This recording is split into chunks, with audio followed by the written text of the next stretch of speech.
Shifting focus now to the biggest news of the day. From New York to Virginia, rising Indian origin politicians are leaving a mark in US poll battles.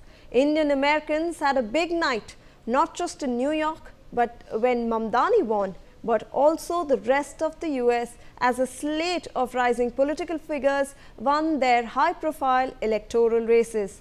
And now it's time for Vivek Ramaswamy, who is running for the Ohio governor. But they are not the only ones. While Zohran Mamdani became New York's first Indian origin mayor, the Hyderabad-born Senator Ghazala Hashmi was elected Lieutenant Governor of Virginia, becoming the first Muslim American woman to be elected to statewide office anywhere in the US. Meanwhile, Aftab Purewal saw off a challenge from US Vice President J.D. Vance's half-brother, Cory Bowman, to win re-election as mayor of Cincinnati in Ohio. A slate of Indian American candidates, mostly from the Democratic Party, also won state and local level offices across the country. Let's take a look at the several Indian origin politicians in America.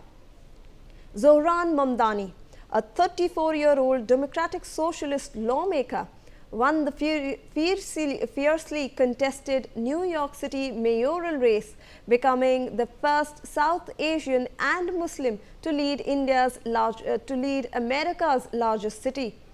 Mamdani, the Ugandan-born son of acclaimed filmmaker Meera Nair and scholar Mahmood Mamdani, defeated former New York Governor Andrew Cuomo, who ran as an independent, and Republican nominee Curtis Lewa.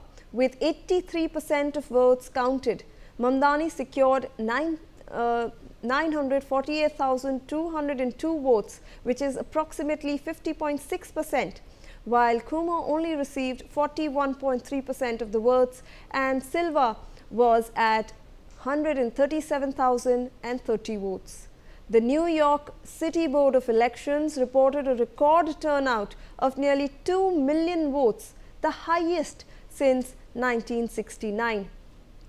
In Virginia, India-born Ghazala Hashmi, 61, made history by being elected lieutenant governor, becoming the first Muslim and South Asian American to hold the post in the state's history.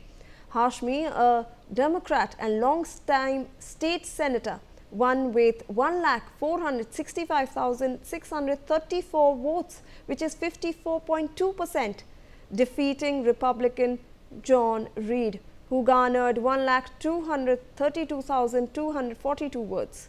An educator and advocate for social justice, Hashmi's legislative focus is on education, reproductive freedom, healthcare access, and environmental protection. Her campaign received strong backing from the Indian American Impact Fund, which invested approximately $175,000 to mobilize voters. In another key contest, Democrat Aftab Purewal secured re-election as mayor of Cincinnati, defeating Republican Cory Bowman, the half-brother of Senator J.D. Vance. Purewal, who's first won the mayorship in 2021, has been credited with expanding economic opportunities and improving public services in the city. Although the office is officially non-partisan, Purewal ran with strong Democratic support and had earlier dominated the all-party primary with 80% of the vote. A lawyer by profession, Purewal's re-election reaffirms his popularity among Cincinnati residents. Then there's Usha Vance, born January 6, 1986 in San Diego, California, who became the first Indian American Hindu, Telugu and Asian American second lady upon her husband J.D. Vance's inauguration as vice president in January 2025, marking a historic milestone for diverse representation in the White House. A star litigator at Munger, Tolles and Olson, where she resigned from in July 2024 to support J.D. Vance's VP run. She clerked for the Supreme Court Chief Justice John Roberts and Justice Brent Kavanaugh, handling high-stakes cases for clients like Disney, Paramount and UC regions in sectors from tech to entertainment. Kash Patel, born February 25, 1980 in Garden City, New York, to Gujarati Indian immigrant parents, was confirmed as the 9th Director of the Federal Bureau of Investigation on February 20, 2025. In a narrow 51-49 Senate vote succeeding Christopher Wray, he is the first South Asian American in this role and briefly served as acting ATF Director from February to April 2025. The question that now really arises is, will Mamdani's win and other US results mark Indian diaspora vote shifting back from Trump? I want to open up this discussion with panelists who are joining me: Ambassador Baswati Mukherjee, former diplomat; Dr. Martan Jha, contributing editor, NewsX; and Pramit Pal Chaudhary, senior journalist. I thank you all for your time and for joining us in this discussion. I want to go across to Ambassador Mukherjee first. Ambassador Mukherjee, how do you see Indian Americans in US politics? Let's start off with the election of Zohran Mamdani or Vivek Ramaswamy. How has it shaped the perceptions of the Indian diaspora in the US? Well, first of all, I'd like to say that we need to understand in India that Indian Americans of Indian origin are primarily Americans, and they are there to promote American core interests. That is why whenever a whole slew of measures were taken against India by President Trump, there was a deafening silence from most of the Indian diaspora. We have to understand that. We have to understand that our expectations that the Indian diaspora would form a bridge between India's core national interests and President Trump has not yet occurred. As far as Mamdani is concerned, he was born in Uganda. His mother, who was in Miranda House with me, is 100% Indian. His father is 100% Ugandan, but of Indian origin from Gujarat. And Mamdani has been on record in saying that there are no Muslims in Gujarat because the present government has killed all the Muslims. We have to digest that and to understand whether having Mamdani as mayor in New York, even though he is of Indian origin, really serves our core national interests. That may not be true for other Indian candidates whom you've named. For instance, the head of the FBI, or for instance, some of those who are standing either as Democrats or as Republicans. I am informed that a large number of Indian diaspora organizations that voted for Trump and his victory in his second term because of the way he behaved towards India in a most positive manner in his first term are shifting their votes back to the Democratic Party. Therefore, we might find that a lot of Indians would be standing for posts from the Democratic Party and have switched their votes. If that suits us, that's fine. If that doesn't suit us, we have to understand that they are serving, first of all, as Americans. Second of all, it is not a good idea to divide up the Indian diaspora on a religious basis. So I, on every TV show, call them Indian diaspora. I don't call them Indian Hindu diaspora or Indian Muslim diaspora. I call them the way they are called in India, like we call ourselves Indians. So if they are diaspora outside, I call them Indian diaspora. We have to be very circumspect when we look at this issue because, for instance, having Mamdani as mayor of New York may be actually fairly catastrophic for us out here in India. It may have been better for us if the Republican candidate or the person standing as independent had won. Having said that, we now have to see whether he is going to tone down his outrageous anti-Indian government statements and become more reasonable or not. So these are things we have to decide on a case-by-case basis and not expect, as we had in the past, rather naively, in my perspective for myself, expected them, the diaspora, the powerful Indian diaspora, which is doing very well and has a lot of powerful positions, Are they going to be a bridge between India and the United States or not? So far, I am very disappointed at their performance.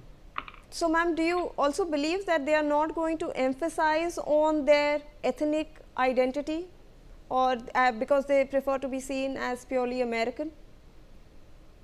Well, we saw it in the case of Kamala, when she said that she is primarily a black origin person. She played down her Hindu origin. We've seen a public meeting in which J.D. Vance said that he hopes that his wife Usha will soon convert to Christianity and that their 3 children are being brought up as Catholics. So these are all issues where it's fine. I mean, that's a matter, that's a personal matter between them. Why he needs to say that publicly is something that was rather unfortunate. But I think that we have to be very circumspect and examine each candidate, what he says, how he behaves, and then think, is he going to be better for India, or would a white American who is pro-Indian be better for us? We have to go by our core national interests. In many cases in my diplomatic career, I have seen people who are not of Indian origin, white people, who have supported India through thick and through thin. If you look at the history of those who supported the India-US nuclear deal, it had bipartisan support. They were not just Indians. They were white Americans, Democrats and Republicans. So I always go by who's supporting India's core national interests. And as far as Mamdani is concerned, as I'm sure you're aware, some of his statements are not just falsehoods, they are outrageous, and they give a totally wrong impression about India in the United States, especially since he has won the vote. It means there are a large number of people who believe what he says. So then we are in the dismaying prospect that in New York City, which is so multicultural, we have a mayor of Indian origin who is saying the most outrageous things about the Indian government and the country that was supposedly his place of origin, because he was also not born in India. He was born in Uganda. But his parents, his mother is directly of Indian origin, born, brought up, educated here. She became a filmmaker and she moved to Uganda to be with her husband, moved back to US. As far as Mamdani is concerned, he can't run for president because he was not born in United States. That's American law. His Syrian Christian wife can, because she was born in Houston. These are all things we have to think over before we just say, person is of Indian origin, so India should support him or her. I no longer look at it. Right. I want to rope in Pramit Pal Chaudhary, who is the South Asia head of the Eurasia group. So, how do you look at this? Do you also think that they do not want to tap into their ethnic roots and they want to be seen clearly as American? And do you think, how will we then navigate through issues? Because we expect that Indian Americans will play a greater contributing role. We expect better ties. We expect them to take stands on matters like immigration, which we are facing right now. How do you see this? They're fundamentally, besides, as has been mentioned, American, they're also politicians. They have to win votes. The Indian American community is simply too small to matter in terms of votes, except in a handful of places like, let's say, northern New Jersey and so on. Where the Indian Americans matter is actually money. They're actually a big contributor because they're very wealthy to campaigns across the country. But if I'm going to be a politician and a successful one, I have to win elections. And emphasizing my Indian origins doesn't always necessarily get you very far. And so therefore, I don't necessarily expect them to do that. I would expect them to play a strategy of winning an election. So for example, Vivek Ramaswamy, who's probably now the most prominent example of an Indian American on the new right-wing populist wave that is now dominating the Republican Party. To be fair, he has maintained that he is a Hindu. He has not hidden from that, despite the fact that his base was very white and Christian. He's got Donald Trump's endorsement. And so if he wins, as he seems likely to, as governor of Ohio, it would be a remarkable example of an Indian American holding to his ethnicity and his religion, and yet winning in a political environment that is very white and Christian. But that is an exception, I think, to that rule. So for me, I think the real game is let them win. Whatever it takes for them to win, let them do what they have to do. Once they're in office, hopefully, given that their knowledge and their should we say, understanding of India would contribute to a better policy framework in which they would work with us. In 2007, 2008, when India negotiated the so-called Indo-US nuclear deal under the George Bush administration, we saw that a lot of the Indian American community came out and helped move, especially the US Congress, to vote in favor of that deal. One Indian businessman in Texas, for example, mobilized the entire congressional delegation of Texas to vote in favor of the deal, in some cases including people on both Democrats and Republicans, and often including many of them who had no idea what the deal was about, but just took his word that this was going to be good for the United States. That's the kind of thing we should be looking out for, and that's good. What we're seeing, though, I think right now is interesting. When you see a Mamdani or a Ramaswamy, is that in the past, prominent Indian American politicians in America have arisen out of the Republican Party, whether it's Nikki Haley as governor of South Carolina, Bobby Jindal, governor of Louisiana. They came out of the Republican Party because in many ways the Democrats already had, should we say, too many other minorities, Latinos, blacks, taking up too many of those sort of minority spaces in their party. And it was actually in the Republican Party we started to see them being more active. Now the rise of a right-wing populist movement that is overrunning the Republican establishment, and now with Mamdani and people like Shaikha Chakravarti, who is basically dethroning Nancy Pelosi in California. I think Pelosi has announced she will not run for office again. You're seeing a left-wing populist movement wrecking the Democratic establishment. The fact that these are insurgent political movements gives space to groups like Indian Americans who've traditionally not been major political players in the United States because their numbers are too small.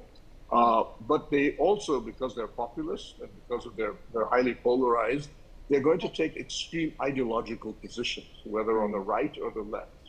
So we're going to have to see how a Ramaswamy or a Mamdani or somebody similar to that navigates the actual policies that matter to India.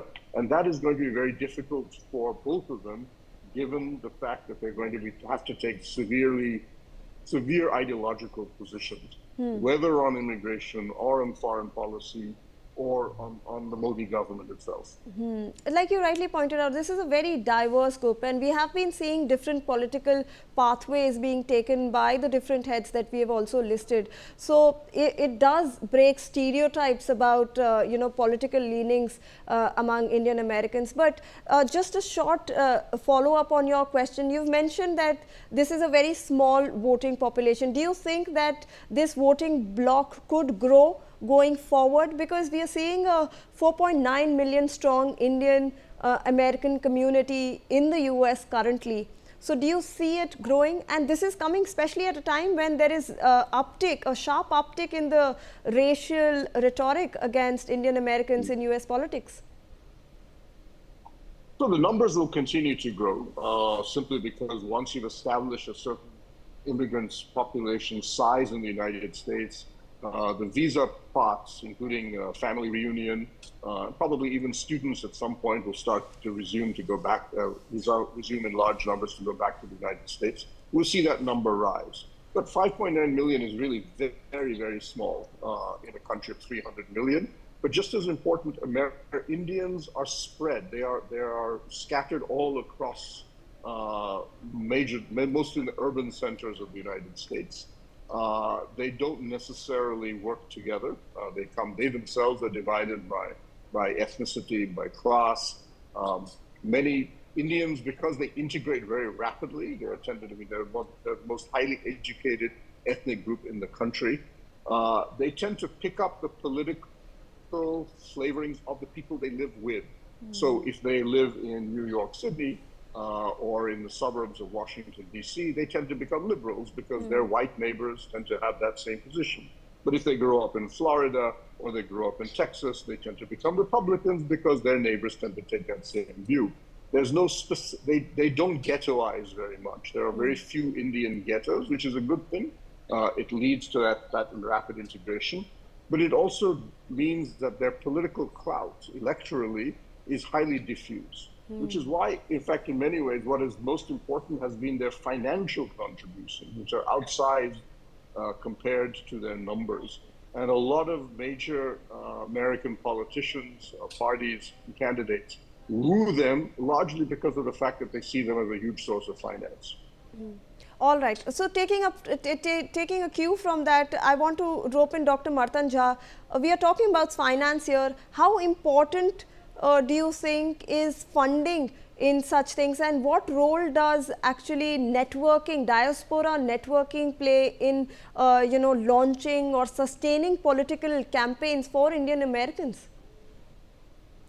Well, I would say that finance plays a big role in any kind of elections.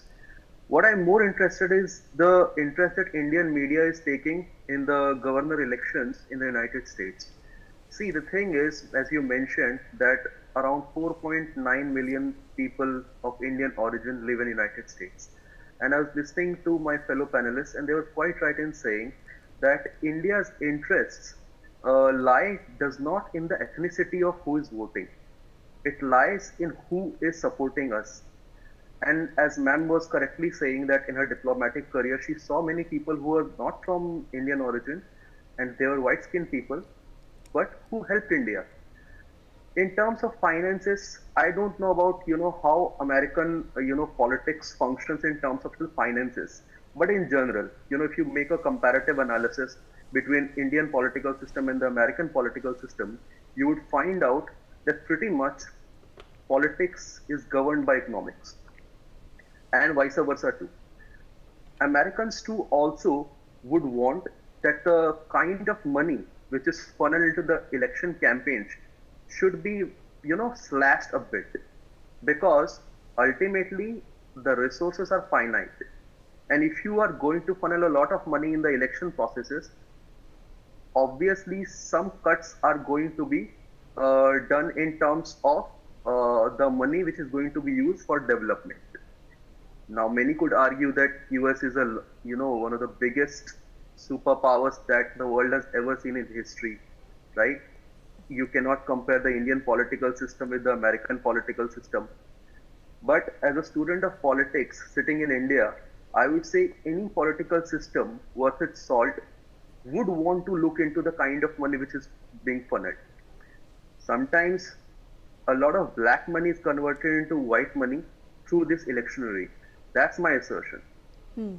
All right, Dr. Jha, thank you so much. I thank all my panelists, in fact, because unfortunately we are running out of time. Indian Americans are increasingly influential in US politics, representing diverse ideologies and experiences. The story of Indian Americans in US politics is not of a single narrative, but of many interesting journeys, as we have discussed.